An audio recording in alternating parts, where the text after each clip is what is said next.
The mind of a sadist, a neurochemical descent into darkness. Imagine, if you will, the mind of a sadist in the throes of a sadistic ritual, a moment where the boundaries between pleasure and pain blur into a single, twisted experience. As the ritual begins, the sadist is not merely acting out of compulsion. They are driven by a complex interplay of neurochemical reactions that fuel their descent into darkness.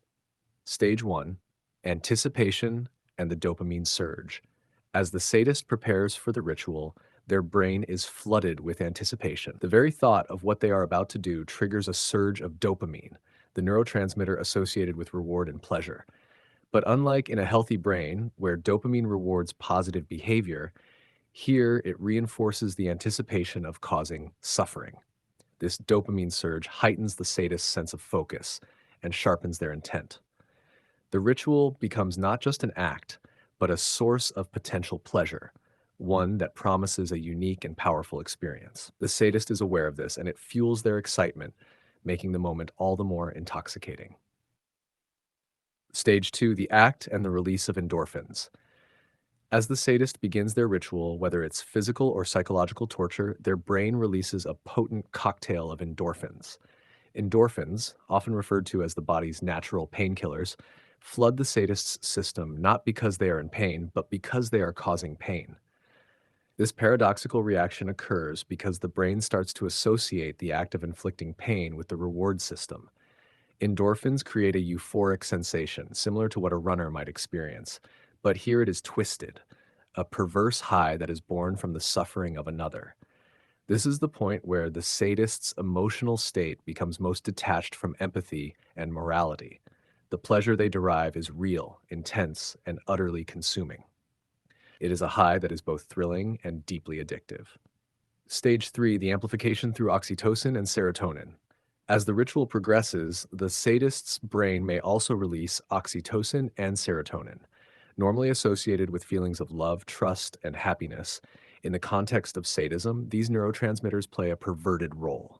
The brain, confused by the mixed signals, releases these chemicals as the sadist feels a warped sense of bonding and satisfaction with the act of cruelty.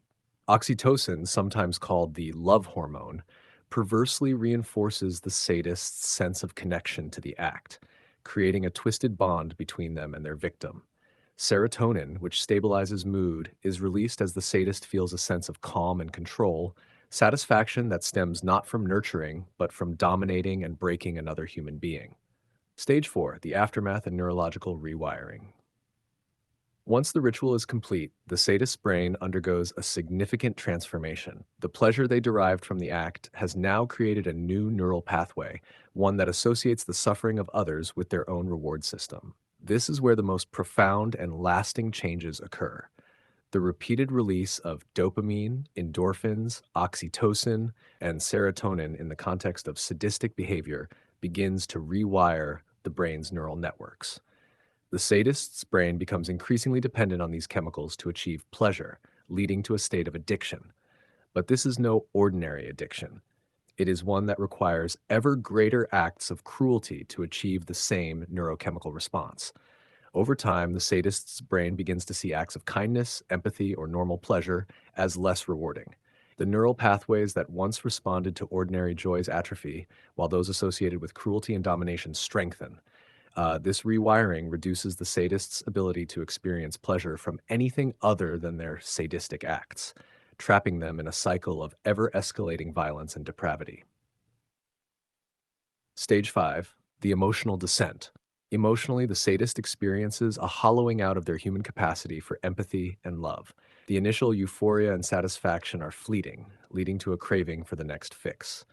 Each act of sadism requires more intensity, more creativity to achieve the same biochemical reward. At the same time, the sadist becomes increasingly disconnected from the consequences of their actions. The empathy circuits in their brain become dormant, replaced by a cold, calculating need to dominate and control.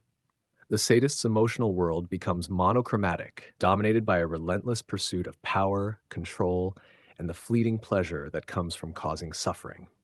This emotional descent is marked by a gradual erosion of the sadist's ability to connect with others on a genuine human level. Relationships, if they exist, are tainted by manipulation and control. The sadist's world shrinks as they become increasingly isolated in their addiction, consumed by their need for that next high, that next act of cruelty that will give them the neurochemical hit they crave. Conclusion: the cost of this dark descent. What we see in the mind of a sadist during a sadistic ritual is not just a momentary lapse of morality, but a profound, long lasting transformation. The brain, rewired by repeated acts of cruelty, becomes addicted to the chemical rewards that come from causing suffering. This addiction drives the sadist deeper into a cycle of violence, just escalating in intensity as the brain's ability to find pleasure in anything else diminishes. The cost of this descent is the loss of humanity itself. The sadist becomes a hollow shell, driven by a dark addiction that consumes their life, distorts their reality, and ultimately leads them to a place where nothing else matters but the next act of cruelty.